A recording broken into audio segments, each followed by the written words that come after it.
We came to rewild one of the most crowded cities in India. To plant forest, create artificial lakes and prevent floods. But we were late. Cyclone Ditwa is steadily heading towards the Indian coast. Cyclone Ditwa is and this particular grave danger is hosting Such artificial lakes protects the city and attracts large biodiversity. And yet, climate change is just one problem, and human behavior is another.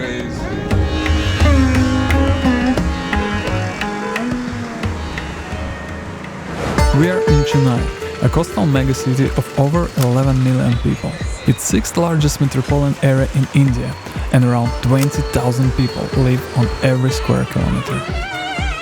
Here they tried something radical, bringing forest and wetlands right into the city. The idea is simple: more trees, more lakes, more soil, less flooding, less heat and more life. But nothing is simple in a megacity.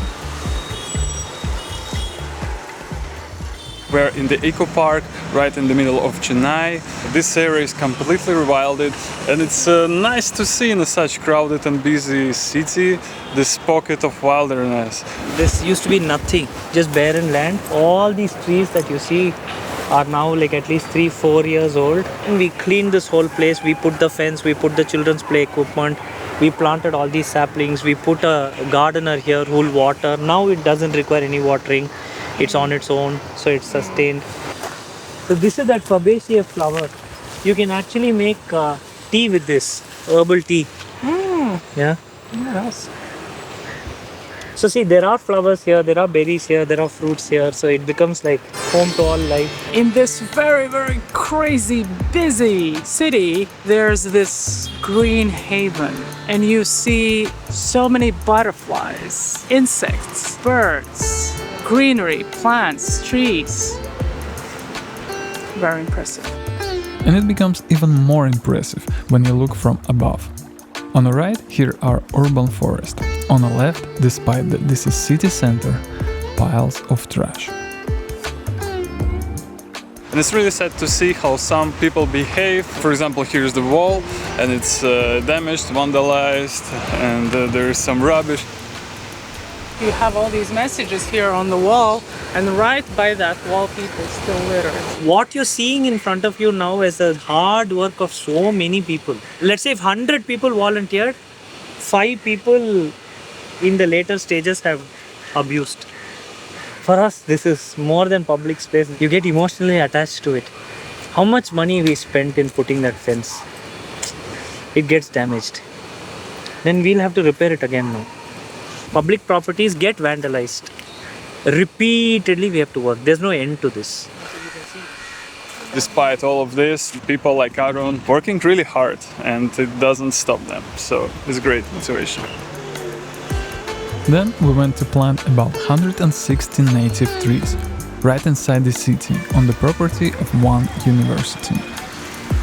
When you drove here, you would have witnessed this is in the middle of the city, so much urban activity. And for the educational institution to dedicate such a piece of land in prime real estate by itself is wonderful. These are the bamboo saplings, and then in this you have pongamia, neem. So this is the neem, which is a medicinal tree that grows all over here. It's quite native to India.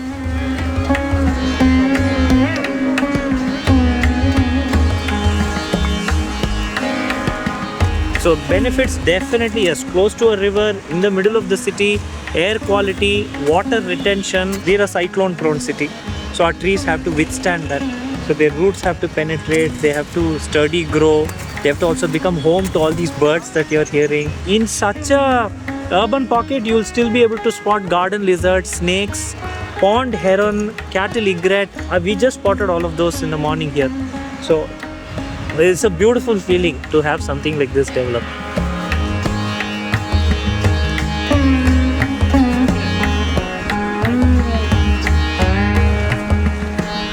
Another project is so-called sponge complex, such as this one here, which stores the water during the rains and then slowly releases it during the summer. And it's only rainwater here. nice cold water. So it technically holds the water above ground and then slowly lets the water penetrate. Then we've put a nice shaft which goes to the sand below. So there's groundwater percolation. We put all the plantation in the far end. The plantation is for the green element. The water is the blue element. So many lives can thrive. Grass would grow. In that grass, some dragonfly, butterfly, frog, all that would survive, sustain. So you've created a blue-green infrastructure. That's why we've even painted everything blue and green. When you create such localized storage units, you're reserving water in different corners. Otherwise, all this is going to run away back to the ocean. So we are trying to stop that.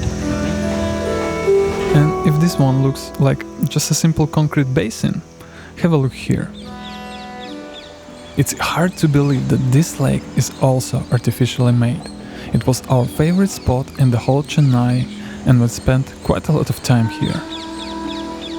There's so much life in this, you know. It's not just another urban pit where you've stored water. This is a habitat where you have plenty of life. As you can see how many households are coming close by. This is a growing city, it's a hungry city. Groundwater percolation, prevention of flooding, and an aesthetic appeal to the city by itself, right? Your urban spaces don't have to be just buildings. They can be blue-green infrastructure such as this. That's why Chennai is special. Chennai is home to several such water bodies. And this pond has not gone dry ever since we worked on it for the last 4-5 years. Which I see as nature's way of telling us, continue, we are with you. So we didn't do much. We cleaned it, we dug it, we laid the embankment. Mother Nature blessed us with a lot of water, and we can hear the birds. Yeah, garden lizards, snakes, frogs, crabs. We have pond turtles in this.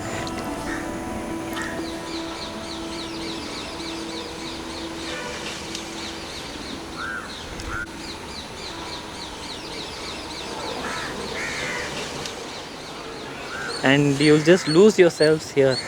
See the sounds. What a day. I mean, for those who are watching, they may not know that there's a cyclone brewing out there in the ocean. People were preparing for the upcoming cyclone.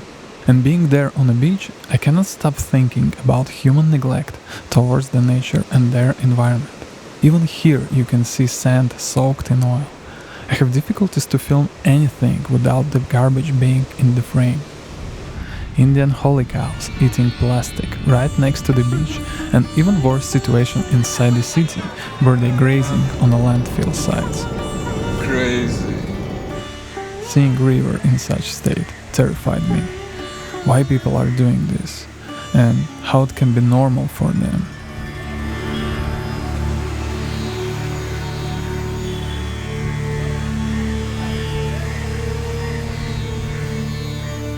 Aaron even tried to educate people by painting walls.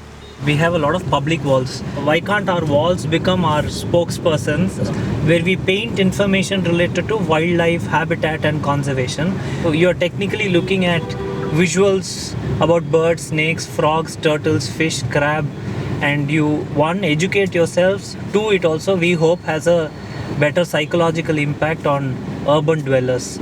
So it's awareness and city beautification. But what I experienced next practically left me hopeless.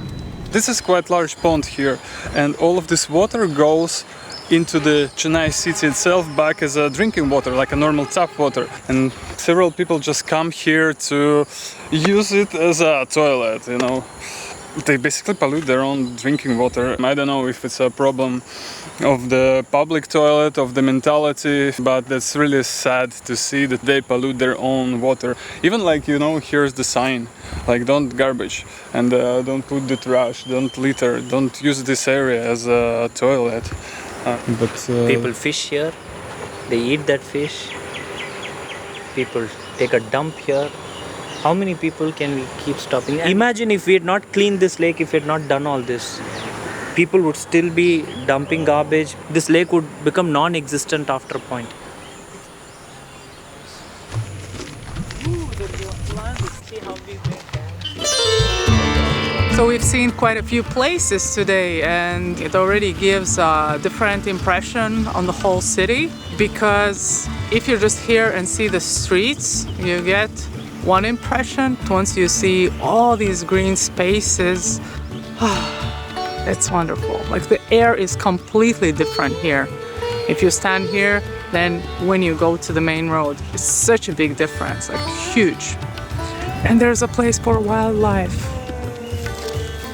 If you see, we've cut the trenches, and in the trench we've oxidized the soil.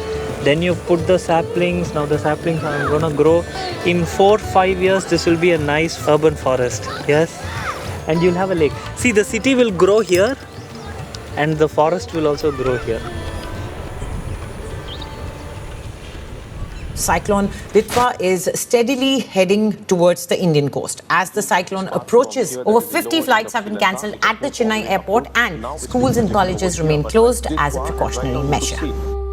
We stuck in a hotel for the next few days, and just once went out for a short drive. All our plans and volunteering work have to be cancelled. Witnessing consequences and experiencing flood made us realize the importance and urgency to act. At the beginning of video I told that climate change is one problem and human behavior is another. But actually it's all the same. It's our behavior, values, business as usual and profit above all, which results in so many problems today. And it all starts from simple actions like throwing rubbish on the streets, take advantage of others, or ignorance. And yet, there are people who against all odds do something different. And it all starts from very simple actions. I actually grew up in suburban Chennai. I come from a typical middle-class Indian family. Pond next to my house. There was garbage. It was really irritating that there was garbage. And a friend of mine is like, stop bugging me. If it bothers you, go pick up that garbage. And yeah, we should pick up that garbage. So we got down, we picked up, we removed that trash from there. That pond looked so good immediately. And 10 days later, there's grass growing back. Yes, so nature just bounces back in style. You should not just keep cribbing, complaining. You should do something about it. On-ground action. We have in the last 19 years 657 such lakes and ponds. We have 96 afforestation projects, and every year we engage 80,000 to 120,000 volunteers. That's the power of people. If you want to volunteer for Environmentalist Foundation of India, links are in description. Also, you can support our channel on Patreon. Thank you for watching and be brave to act.